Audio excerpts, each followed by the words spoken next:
yang dianggap baik bila itu terjadi pada seseorang dan itu juga terlihat baik oleh kebanyakan orang. Maka kebaikan itu ada dua macam. Ada kebaikan akhirat, ada kebaikan dunia. Kebaikan akhirat itu apa? Allah mudahkan kita sholat.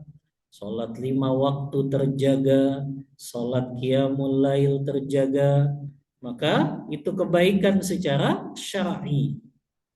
Begitu juga Allah mudahkan kita mengeluarkan zakat.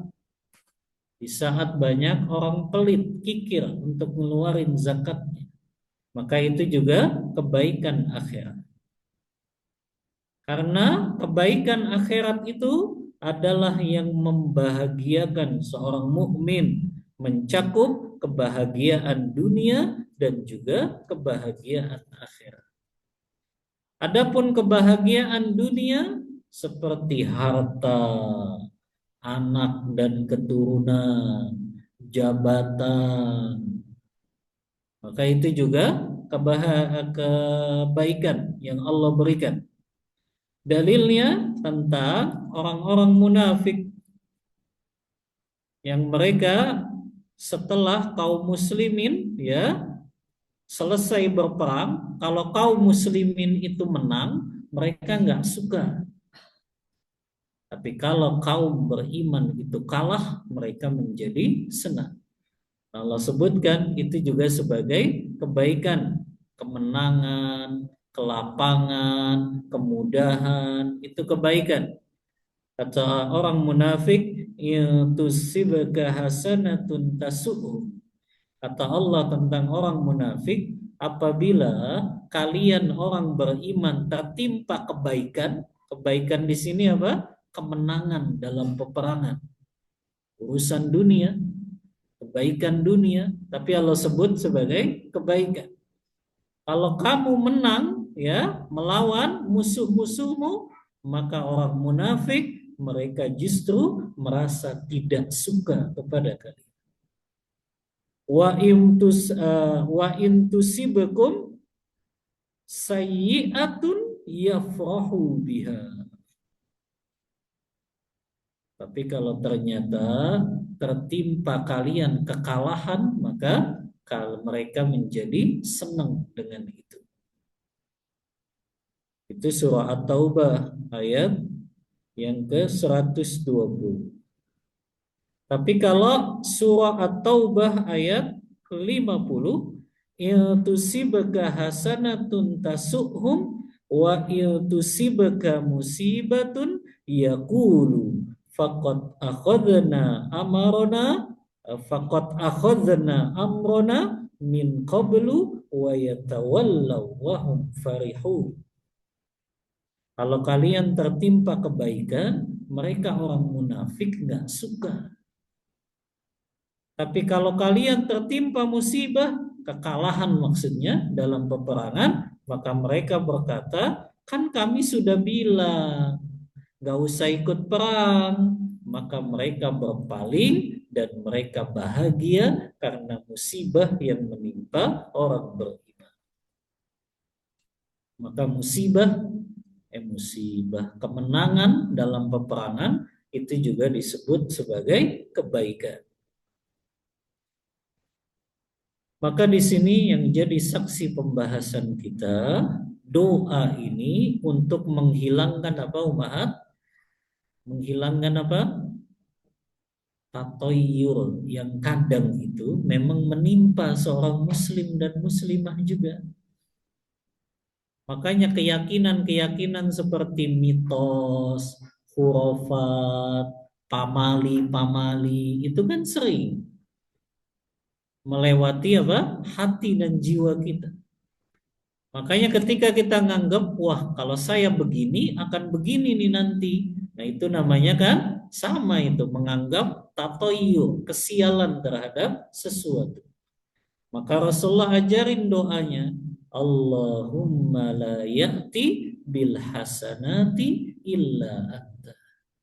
Ya Allah, tidak ada yang bisa mendatangkan kebaikan kecuali hanya Engkau saja. Sebaliknya, wala yadfa'u sayyi'ati illa anta. Tidak ada yang bisa mendatangkan keburukan, mendatangkan mudarat kecuali Engkau saja. Lihat, Rasulullah sebut juga tidak ada yang bisa mendatangkan mudarat, keburukan kepada setiap hamba kecuali Engkau saja. Nah, ini menunjukkan tawakalnya, bergantungnya kepada Allah. Kemudian kata Syekh Utsaimin, as-sayyi'at, keburukan-keburukan itu adalah ma yasu'ul mar'u qu'ahu wa yunaffiru minhu halan au ma'alan. Sesuatu yang dianggap buruk bila itu terjadi dan mengenainya dan orang-orang menghindarinya. Itulah yang namanya sayyi'at, keburukan-keburukan. Maka di sini tidak ada yang bisa menghindarkan kita dari keburukan kecuali hanya Allah saja, dan ini doa supaya hilang itu yang namanya tatoyur dalam diri kita. Kemudian Allah Rasulullah mengatakan wala haula wala quwata illa bika. Tidak ada daya, tidak ada kekuatan kecuali hanya Engkau saja yang mampu memberikannya. Maka ini doa umahat ketika muncul sikap tatoyur pada hati dan jiwa kita, rasa takut, oh kalau saya ketemu ini nanti begini lagi. Kalau saya tertimpa ini maka akan jadi begini. Maka yang seperti ini jatuh dalam tatoyur dan baca doa ini untuk menghilangkannya. Ya. Ini hadis yang kedua. Ketiga ya. Oke.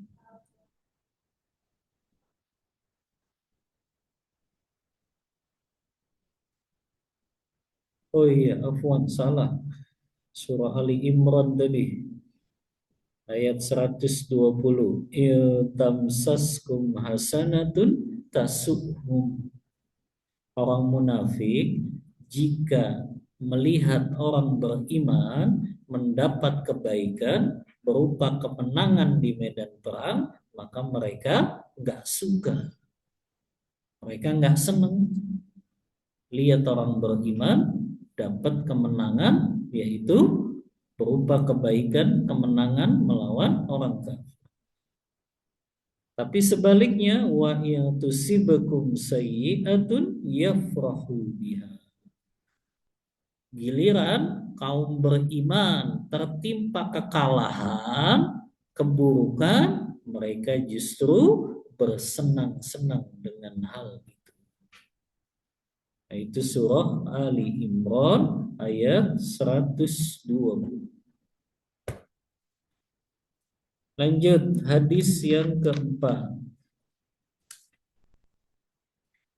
Wa an ibni Mas'udin marfu'an. Dari sahabat Abdullah bin Mas'ud secara marfu. Maksudnya marfu berarti Rasulullah yang mengucapkannya.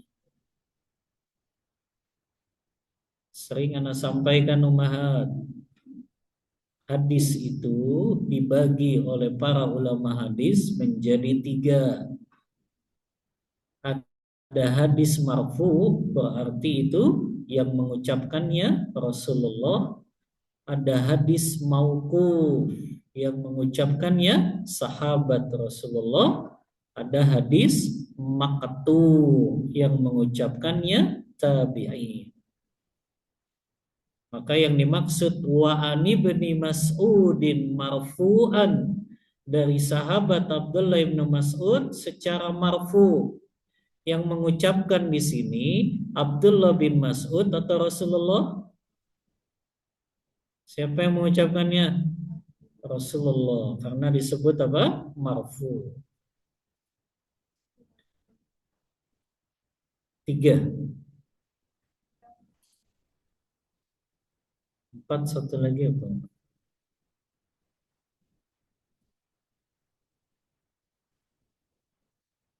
Hah?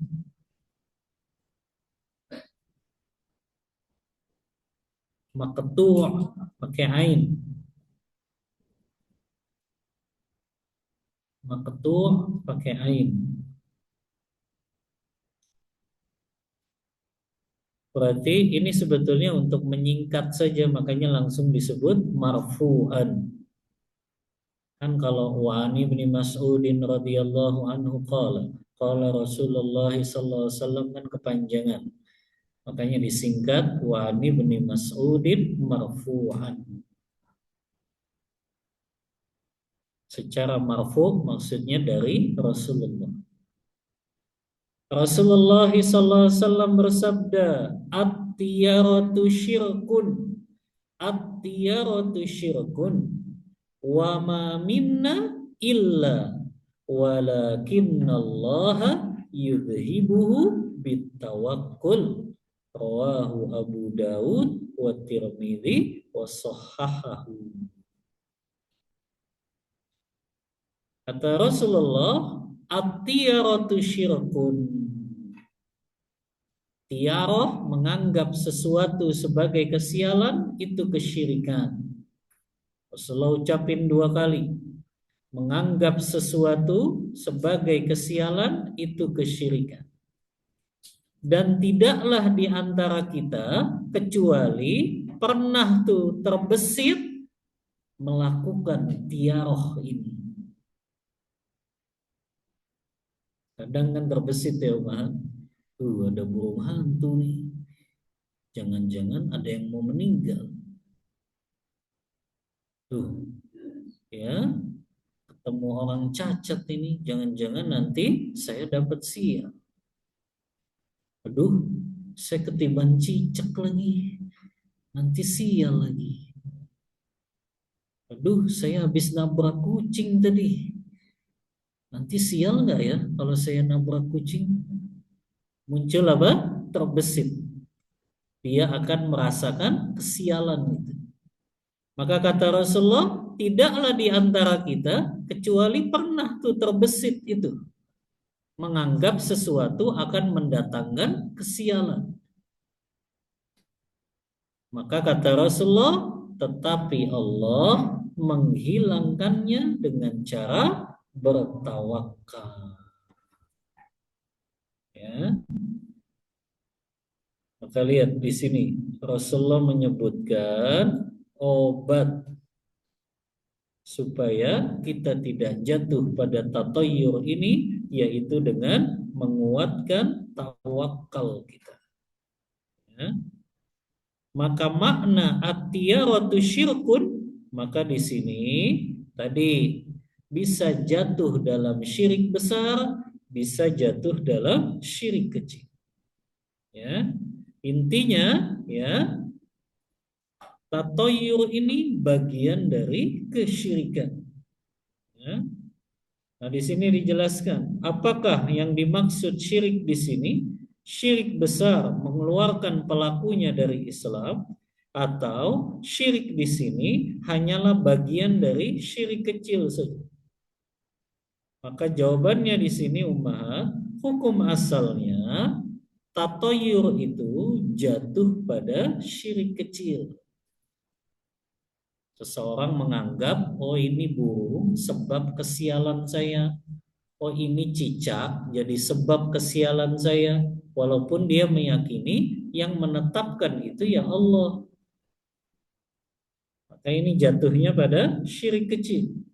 Ya. Tapi dia bisa jadi syirik besar kalau ternyata dia nisbahkan seluruh kesialannya bukan karena kehendak Allah, tapi karena sebab cicak tadi yang jatuh di atas kepalanya. Ya. Begitu juga Syekh Utsaimin menjelaskan bahwasannya makna wa ma minna illa, di situ ada yang dihapus sumaha. Maksudnya wa ma minna illa mutatayyir. Tidaklah ada di antara kita kecuali pernah tuh menganggap kita tertimpa kesialan. Maka bagaimana cara menghilangkannya? Yaitu dengan cara tawakal. Jangan gantungkan kepada benda, makhluk tertentu. Tawakal itu apa definisinya? Tawakal itu sidqul i'timadi 'alallahi fi jalbil manafi' wa daf'il madar ma'athiqati billah. Tawakal itu artinya benar-benar bersandar kepada Allah dalam mencari manfaat untuk diri kita atau mencegah diri kita dari mudarat-mudarat dengan kepercayaan yang kuat kepada Allah. Maka wajib kita yakini yang menimpa kebaikan dalam diri kita yaitu semua dari Allah. Yang menimpa keburukan pada diri kita itu juga semuanya dari Allah. Maka jangan katakan, oh gara-gara ini nih tadi saya jadi ya tertimpa musibah ini. Nah itu namanya belum betul-betul i'timad, bersandar hatinya kepada Allah Ta'ala. Karena orang yang bersandar hatinya kepada Allah tidak menyalahkan benda-benda tertentu ketika ada musibah yang menimpanya. Maka jangan sampai seseorang ya berandai-andai setelah musibah menimpanya. Oh karena sebab ini nih, oh gara-gara ini nih. Makanya kita hanya disuruh mengucapkan qaddarallahu wa masyaallahu. Semua sudah berada di atas kehendak Allah, takdir Allah dengan apa yang Allah kehendaki. Nah ini makna dari tawakal, betul-betul bersandar hatinya kepada Allah dalam mencari manfaat dan juga mencegah mudarat. Ya. Kemudian di sini juga ada thiqah. Thiqah itu kan kepercayaan yang kuat. Kepercayaan yang tertanam dengan tancapan yang kuat dalam hati kita. Bahwa semua yang terjadi di alam semesta itu tidak bisa menimpa keburukan kepada kita kecuali atas izin dari Allah Ta'ala. Ini yang sering Anda sampaikan umat. Orang yang masih cari penghasilan yang haram karena dia tawakalnya kepada sebab. Dia tawakalnya kepada sebab. Kenapa? Dia nggak keluar dari pekerjaannya yang haram karena dia anggap sebab ini nih yang bisa ngasih rejeki kepada dia. Akhirnya dia nggak mau tinggalkan yang haram. Ini yang salah fatal ketika seseorang tawakalnya kepada makhluk, benda, materi. Sama dengan orang yang dia sering melakukan tatoyur. Orang yang sering melakukan tatoyur itu sebetulnya dia tawakalnya, bersandarnya kepada makhluk. Ketiban cicak sial, berarti dia tawakalnya kepada cicak itu. Nabrak kucing sial, ya. Kalau ada burung hantu berhinggap di atas genteng rumahnya dianggap sial, dia tawakalnya kepada makhluk, bukan kepada Allah. Padahal jelas Allah sebut wa may yatawakkal 'alallahi fahuwa hasbuh. Siapa yang bertawakal kepada Allah, maka Allah cukupkan segala kebutuhannya. Ya, maka di sini ya jelas obat menghilangkan penyakit tatoyur salah satunya dengan kita perkuat tawakal kita kepada Allah.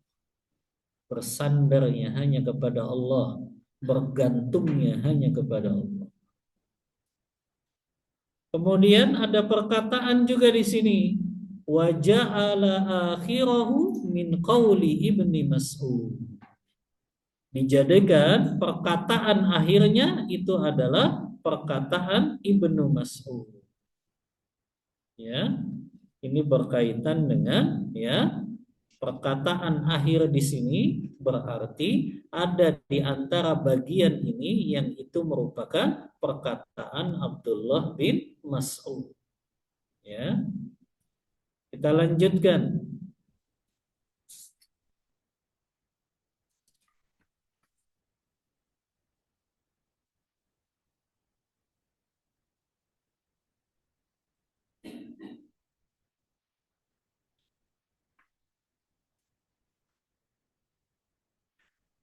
Hadis yang keempat ya.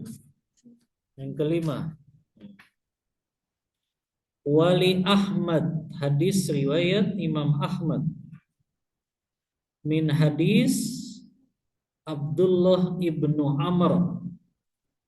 Abdullah ibnu Amr ibnu al-As. Rasulullah sallallahu alaihi wasallam bersabda, "Man radat hutiyaratu an hajatihi faqad asyraka." Faqalu, "Fama kafaratu dzalik?" Qala, "Antaqulu Allahumma la khaira illa khairuk wa la tayra illa tayruk wa la ilaha ghairuk." Dari sahabat Abdullah bin Amr ibn al-As, Rasulullah sallallahu alaihi wasallam bersabda, "Man raddathu at-tiyarah an hajatihi."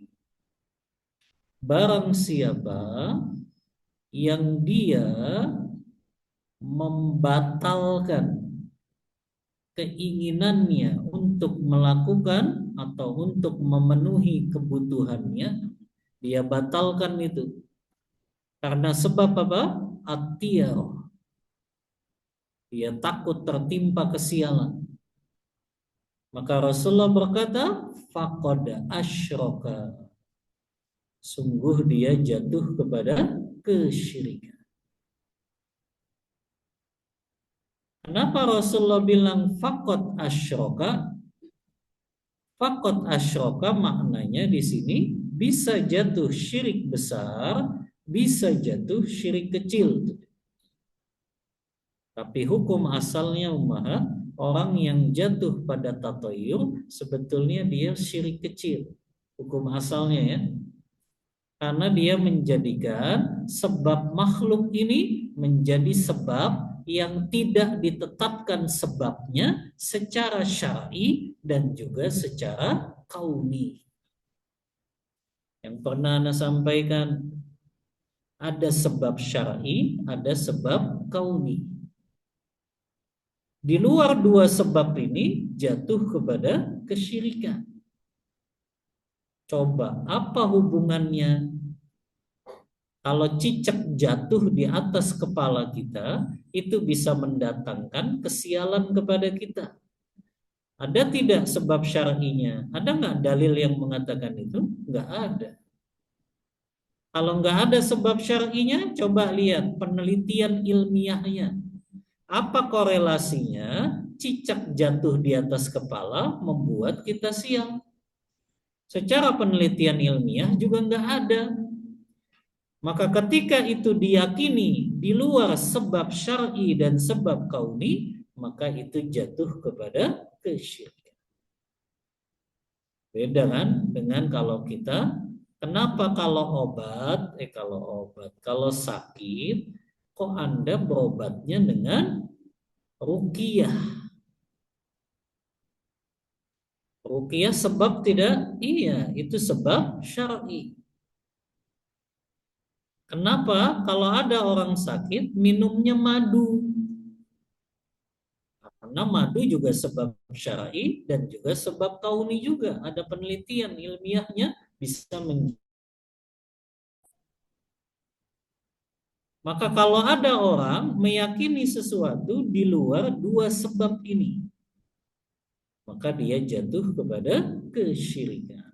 Selama dia menganggap itu hanya sebagai sebab saja, maka itu jatuhnya kepada syirik kecil. Makanya ulama punya kaidah,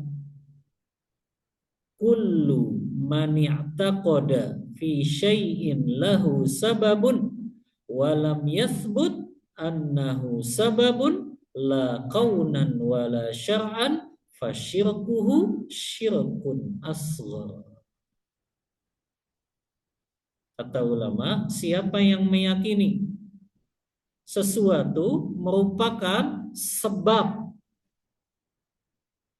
yang sebab tersebut tidak ditetapkan oleh Allah, baik secara syar'i maupun secara kauni. Maka berarti dia mendatangkan sebab selain sebab yang ditetapkan oleh Allah. Maka dia jatuhnya pada syirik kecil. Mendatangkan sebab yang Allah nggak tetapkan sebab itu. Bukan karena sebab syar'i, bukan juga karena sebab kauni. Beda kan? Kalau ummahat sakit berobat ke akupunktur. Akupunktur itu sebab atau bukan? Hah? Sebab syar'i apa sebab kauni? Sebab apa? Kauni. Karena ada penelitian ilmiahnya. Bisa diobati dengan akupunktur. Nah, maka ini, lihat. Kalau ada orang meyakini sesuatu di luar dua sebab ini, maka dia jatuh kepada syirik. Ya. Kemudian kata Rasulullah ketika ditanya, "Fama kafaratu dzalik?" Apa kafaratnya? Kalau seseorang melakukan tatoyur ini. Kafarat artinya apa? Tebusan dosanya apa? Jadi kalau orang sudah pernah melakukan tatoyur, terus cara dia nebus dosanya gimana? Maka Rasulullah sebutkan, hendaklah dia mengucapkan Allahumma la khaira illa khaira. Ya Allah, tidak ada kebaikan kecuali kebaikan darimu saja. Wala tayra illa tayra. Tidak juga ada kesialan kecuali kesialan yang engkau tetapkan. Wala ilaha ghairah. Dan tidak ada sesembahan yang berhak disembah kecuali hanya engkau saja. Maka sama nih, di sini ada kafaratnya. Jadi kalau orang sudah terlanjur pernah melakukan tatoyur, maka kafaratnya baca doa ini. Allahumma la khaira illa khaira. Ya Allah, tidak ada kebaikan kecuali kebaikan darimu. Oh, illa khairuk afwan. Allahumma la khaira illa khairuk. Wa la tayra illa tayruk. Dan tidak ada kesialan kecuali kesialan yang engkau tetapkan. Wa la ilaha ghairuk. Dan tidak ada sesembahan yang berhak disembah kecuali hanya engkau saja.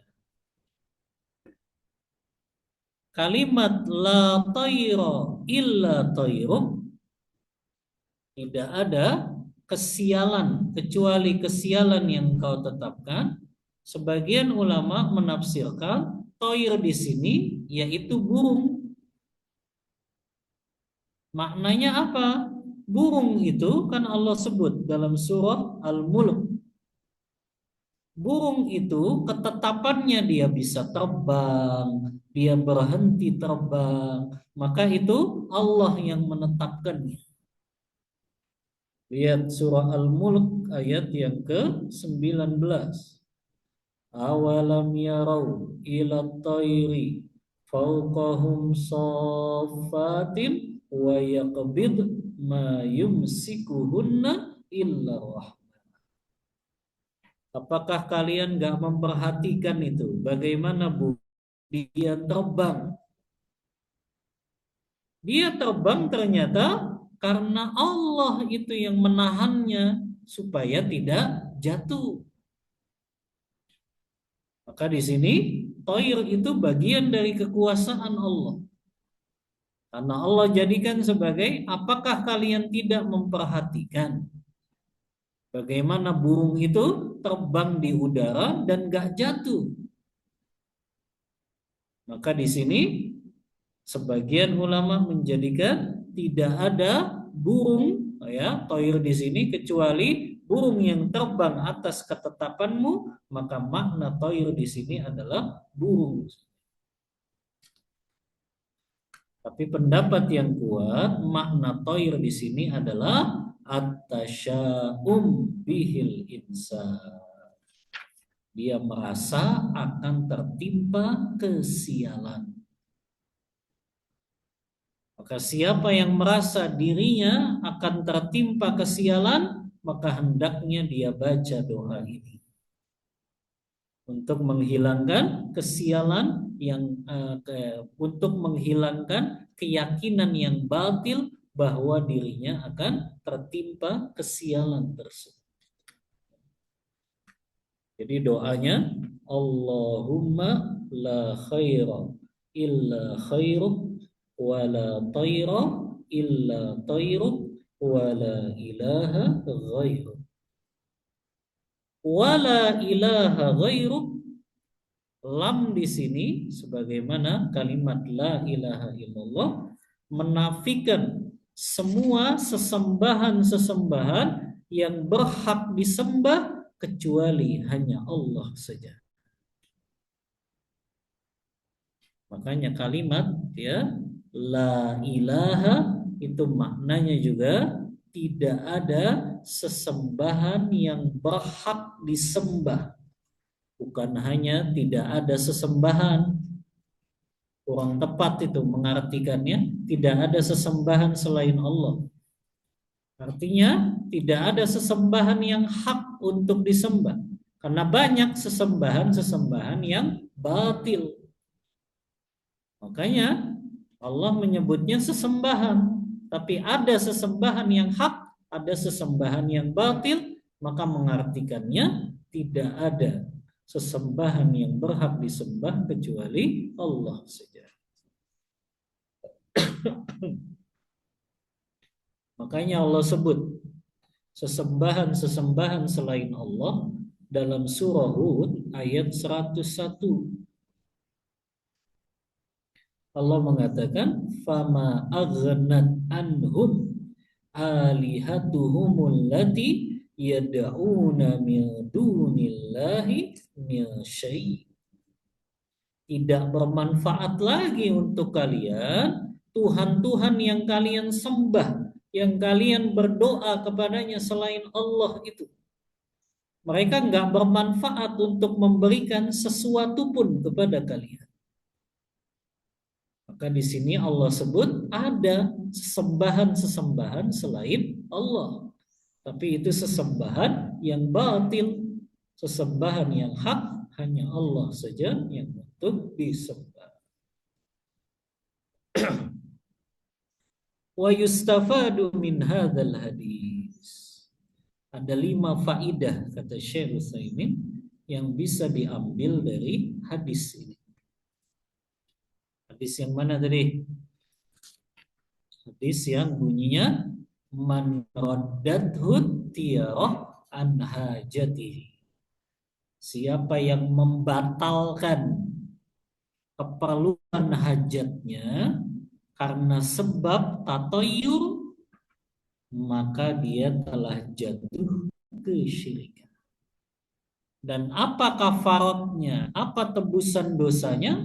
Maka Rasulullah jawab, baca doa, Allahumma la khaira illa khairuh, wa la tayra illa tayruh, wa la ilaha ghairuh. Ada 5 faidah dari hadis ini. Yang pertama,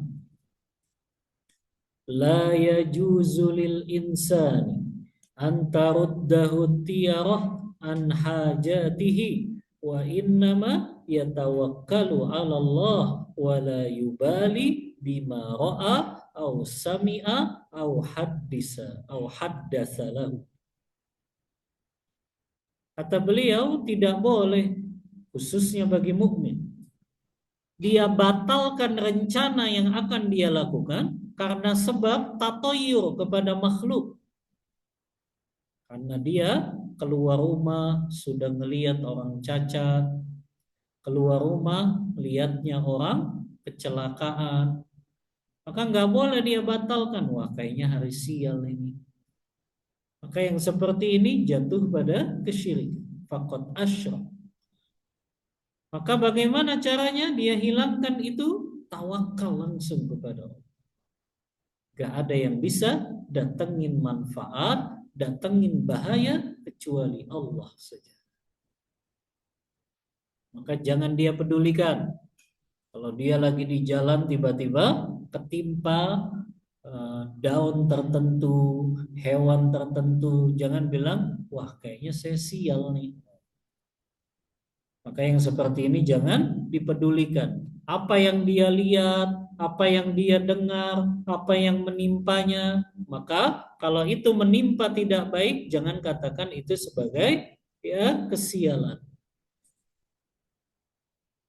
Karena mungkin kita lagi jalan, kemudian tertimpa paku, duri, benda tajam yang kita nggak tahu itu, maka jangan katakan, wah saya sial nih.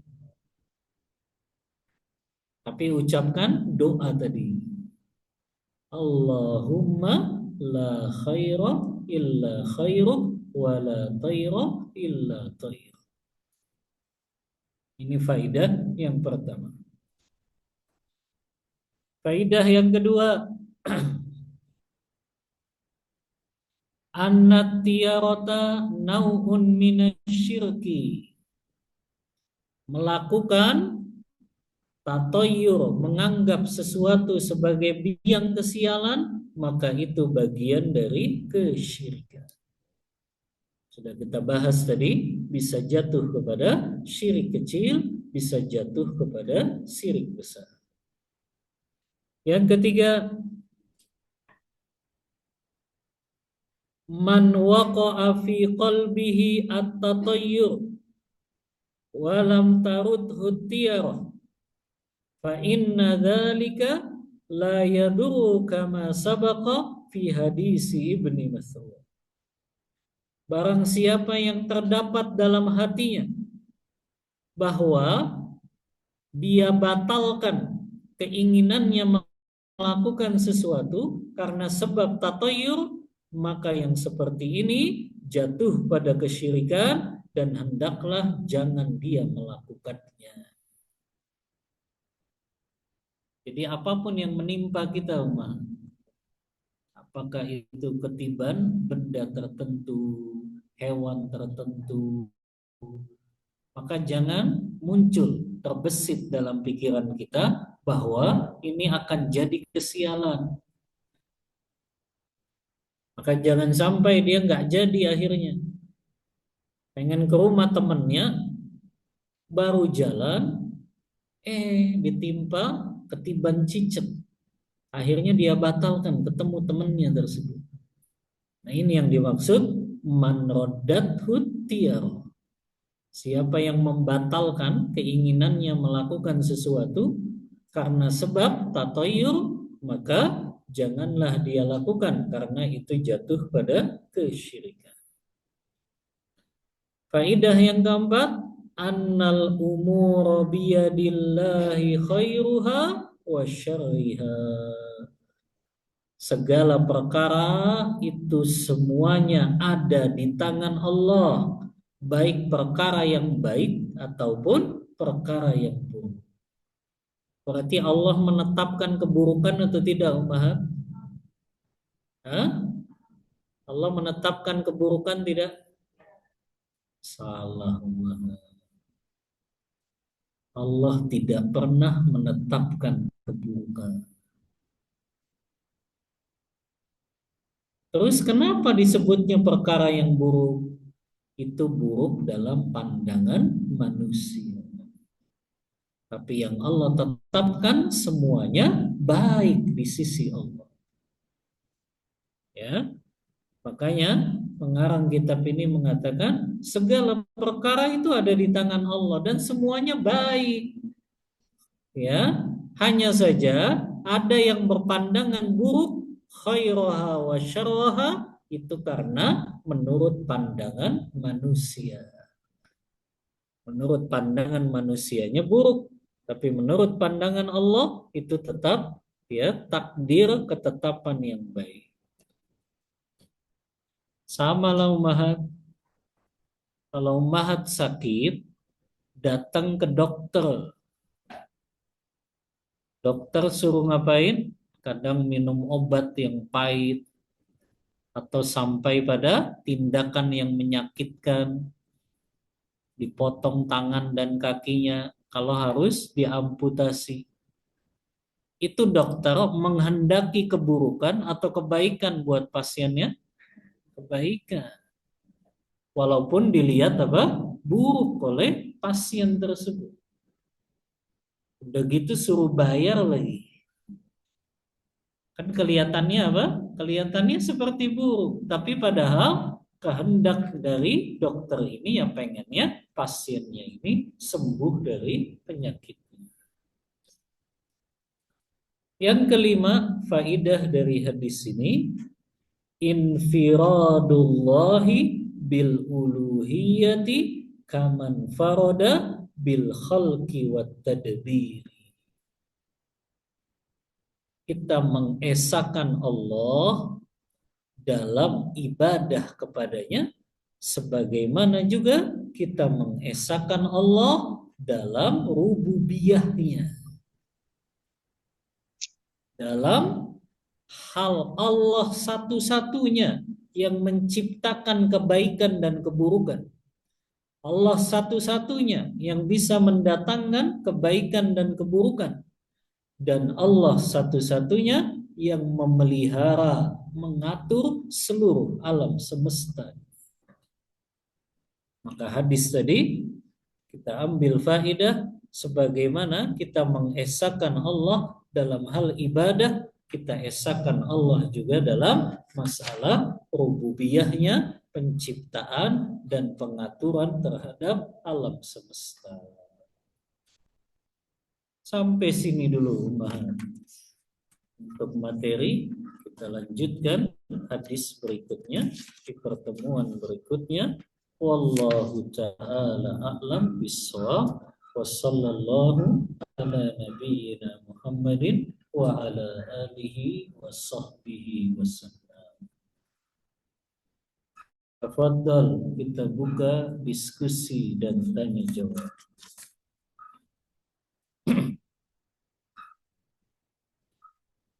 Bismillah, izin bertanya, bagaimana jika kita tidak mau melakukan tathayyur, tetapi orang tua dan keluarga menyuruhnya, dan terpaksa kita menuruti perintah mereka dengan niat mematuhi perintah orang tua. Misalnya, dilarang bepergian jauh di hari Sabtu, takut terjadi kesialan. Apakah kita berdosa? Yang pertama, tidak ada ketaatan kepada makhluk dalam bermaksiat kepada Allah Ta'ala. Sebagaimana hadis Rasulullah, la ta'ata fi makhluqin fi maksiatil khaliq. Tidak ada ketaatan kepada makhluk kalau itu perintahnya berupa apa? Maksiat kepada Allah. Maka nggak boleh menuruti perintah orang tua kalau perintah orang tua itu mengandung tatoyur tadi. Kecuali orang tua melarang bepergian tadi di hari Sabtu karena ada sebab kauninya. Sebab kauni misalnya apa? Orang tua dapat kabar ternyata ada kecelakaan. Orang tua dapat kabar ternyata kemarin itu baru terjadi longsor, banjir. Nah, itu nggak apa-apa karena ada sebab apa? Sebab kauni. Tapi ini nggak ada sebab kauninya. Orang mau melakukan perjalanan hari apa, ya, tanggal berapa, dan kapan waktunya, itu nggak ada hubungannya dengan kesialan. Maka kalau ummahat patuhi ini, maka ummahat jatuh dalam dosa. Nggak boleh mematuhi perintah makhluk yang di dalamnya ada maksiat kepada Allah Ta'ala. Walaupun tadi niatnya mematuhi orang tua, nggak ada ketaatan kepada orang tua kalau perintahnya mengandung kesyirikan. Dan nggak usah takut kualat, kan perintahnya mengandung maksiat, ya. Maka nggak usah takut kita, nanti kualat dong kalau nggak patuh sama orang tua. Kita wajib patuh sama orang tua selama perintah orang tua tidak mengandung maksiat kepada Allah Ta'ala.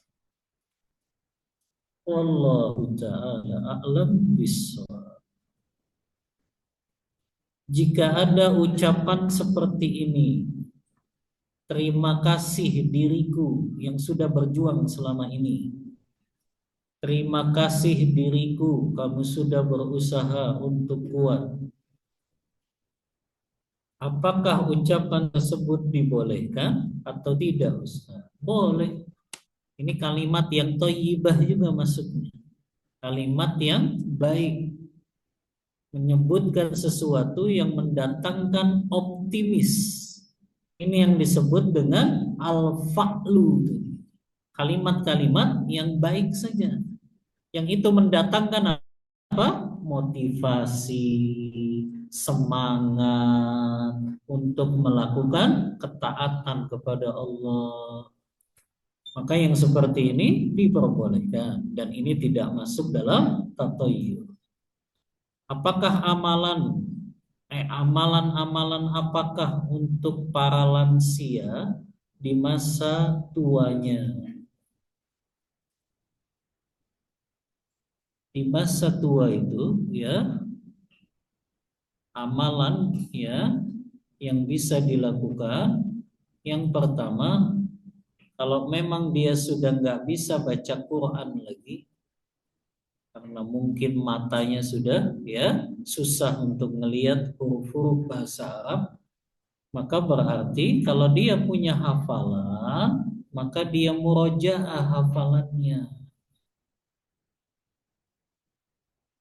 Hafalan Qur'annya tetap di murojaah. Tapi kalau dia nggak punya hafalan, kemudian juga dia nggak bisa lagi baca Quran karena matanya sudah, ya, nggak bisa baca huruf-huruf lagi, maka dia ganti dengan baca zikir-zikir yang disyariatkan, ya, baca zikir yang disyariatkan. Kemudian juga dia bisa, kalau memang dia mampu sholat sunnah, dia laksanakan sholat sunnah walaupun dalam keadaan duduk. Nah, ini amalan-amalan, ya, yang bisa dilakukan. Kalau dia punya kelapangan harta, maka dia sedekah, bantu orang yang susah, bantu fakir miskin. Kalau dia mampu juga pelihara anak yatim, ya, maka masih banyak, ya, amal ibadah yang bisa dilakukan orang tua lansia sekali. Wallahu ta'ala a'lam bishawab. Apakah boleh menggunakan alat hisap untuk sesak nafas ketika sedang puasa? Ini masalah yang ulama berbeda pendapat. Pendapat sebagian ulama, ini pendapatnya mazhab Syafi'i, mereka memang melarang memasukkan apapun ke dalam rongga mulut, ke dalam lubang hidung, dan ke seluruh lubang yang ada dalam kepala ini. Jadi nggak boleh lubang telinga, lubang mata, hidung, sampai rongga mulut itu dimasuki sesuatu. Kalau itu masuk, maka itu batal puasanya. Tapi pendapat mayoritas ulama, mereka mengatakan tidak batal. Karena kenapa? Karena sesuatu yang masuk ke dalam mulut kah, kerongkongan kah, itu belum tentu bisa menghasilkan energi atau tenaga. Maka kalau pakai obat tadi sesak nafas, kan ada air tuh yang masuk, tapi kan sedikit jumlahnya. Maka tetap diperbolehkan dan tidak membatalkan puasa. Karena air yang masuk dalam obat sesak nafas itu adalah sedikit sekali ukurannya. Dan itu tidak bisa menjadikan energi dan tenaga di dalam tubuh orang tersebut. Berarti mayoritas ulama membolehkan memakai obat sesak nafas saat berpuasa.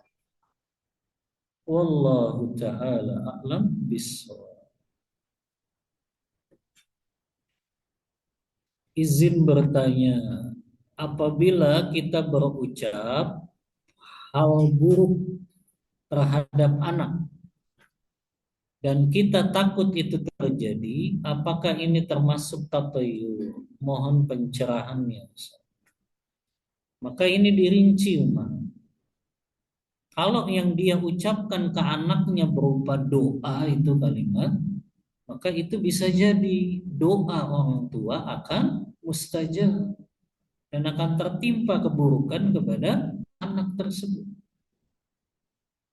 Kalau yang dia ucapkan berupa doa, dasar kamu, semoga kamu ya jadi anak yang gini gini gini. Akhirnya itu jadi doa, ya. Tapi kalau yang dia maksud ya, dia ucapkan kalimat buruk ya, yang kalimat buruk itu merupakan cacian kepada anaknya, ejekan kepada anaknya, maka yang seperti itu juga bukan tatoyur, tapi namanya celaan saja. Ya. Tapi yang dimaksud tatoyur itu adalah kalau dia mengucapkan kalimat yang anak tersebut tertimpa sesuatu, misalnya.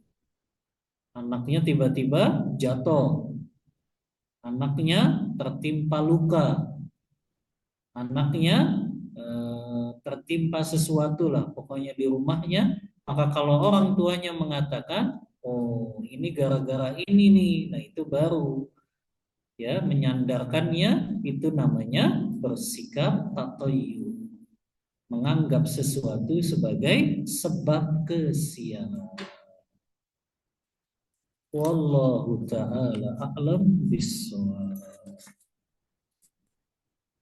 Selesai, Mak. Ada lagi? Iya.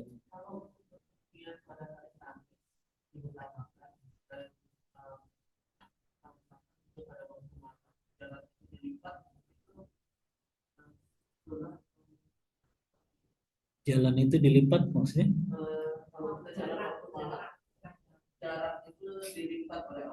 Oh, jalan. Iya, memang ada riwayat ya yang menyatakan bahwa Rasulullah itu sunnahnya melakukan perjalanan di hari Kamis. Tapi wallahu a'lam, hadis-hadis yang menyebutkan itu memang diperselisihkan oleh para ulama tentang kesahihannya. Memang ada pendapat sebagian ulama yang menyatakan dianjurkan melakukan perjalanan di hari Kamis, ya, atau dianjurkan melakukan perjalanan di waktu malam. Itu ada pendapat ulama yang mereka menjadikan dalilnya itu peristiwa Rasulullah, ya, melakukan hijrah, kemudian juga melakukan perjalanan Isra Mi'raj. Nah, itu memang yang dijadikan dalil, ya. Tapi wallahu alam, ya, sebagian ulama menyatakan itu memang hanya kebetulan saja Rasulullah melakukan perjalanannya di waktu malam dan juga di hari Kamis tersebut. Tapi kalau di waktu malam memang banyak ulama yang menganjurkan itu, melakukan perjalanan di waktu malam. Tapi kalau alasannya jarak itu dilipat, anak nggak tahu ini. Yang anak tahu ulama berdalil dengan perjalanan Isra Mi'rajnya Rasulullah dan juga hijrah Rasulullah dari Makkah ke Madinah. Ya, yang itu memang dilakukan di waktu malam juga. Tapi kalau setiap hari Kamis, nah ini ulama memang berbeda pendapat tentang dalil yang digunakan, apakah dianggap sahih atau tidak. Wallahu ta'ala a'lam bissawab. Hah? Ada.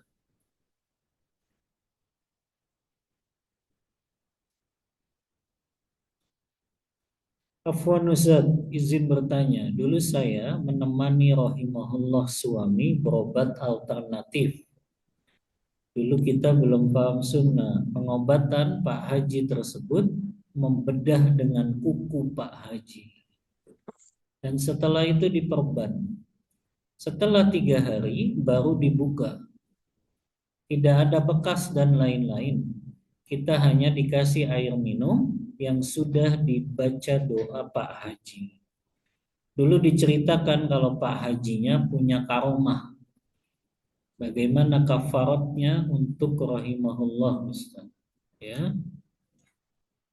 Yang pertama, kalau orang itu sakit, maka dia harus melakukan ikhtiar dengan mendatangkan sebab untuk kesembuhannya, tapi sebabnya adalah apakah itu sebab syar'i atau itu sebab kauni. Maka lihat, berobat dengan membedah kuku ini, kemudian diperban, ini masuk dalam sebab syar'i atau sebab kauni atau tidak? Masuk nggak, Mahat? Dengan cara dibedah kukunya. Hah? Kan nggak ada dalil syar'i yang menyebutkan itu sebagai obat dengan cara membedah kuku. Atau juga Ana belum dapetin penelitian ilmiah yang mengobati suatu penyakit dengan cara dibedah kukunya. Kalau tadi kayak akupunktur kan memang ada penelitiannya. Akupunktur kan itu mungkin dicari titik yang sakitnya gitu ya. Kemudian apakah itu ditotok gitu ya, supaya peredaran darahnya lebih lancar ya. Maka itu memang ada penelitian ilmiah. Tapi kalau membedah kuku ini, wallahu a'lam, Anda belum dapatkan penelitian ilmiahnya secara kauni, ilmu pengetahuan. Maka kalau itu tidak mendatangkan sebab syar'i, tidak juga sebab kauni, maka yang seperti ini berarti jatuh pada kesyirikan. Maka kafarohnya gimana? Kalau memang saat itu belum tahu ilmunya, ya, maka yang seperti ini suami yang sudah meninggal dunia, maka dimohonkan ampun saja dosanya. Karena mungkin karena kejahilannya, ketidaktahuannya juga akhirnya berobat di tempat yang seperti itu. Memang banyak pengobatan-pengobatan yang mereka menggunakannya sesuatu yang tidak disyariatkan. Karena tidak menggunakan atau sebab kami. Maka doakan saja suami, mohonkan ampun kepada Allah karena suami dulu tidak tahu ilmunya. Semoga Allah memaafkan kesalahan kaum muslimin seluruhnya. Wallahu ta'ala a'lam bissawab. Ada lagi ummahat? Cukup ya? Baik, karena sudah jam 3, kita cukupkan kajian kita pada siang hari ini. Mohon maaf bila ada kata-kata yang kurang berkenan di hati ummahat semuanya.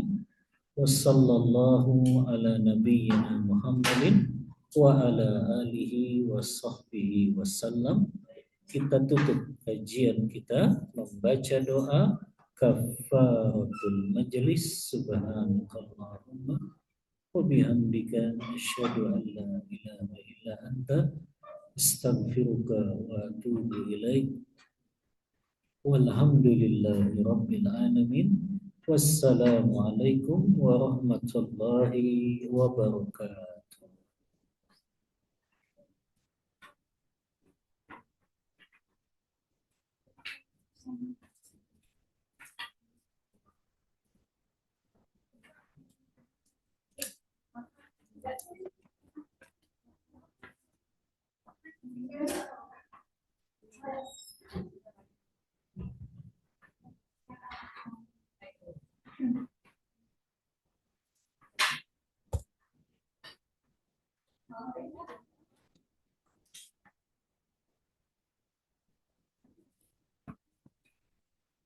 Lagi.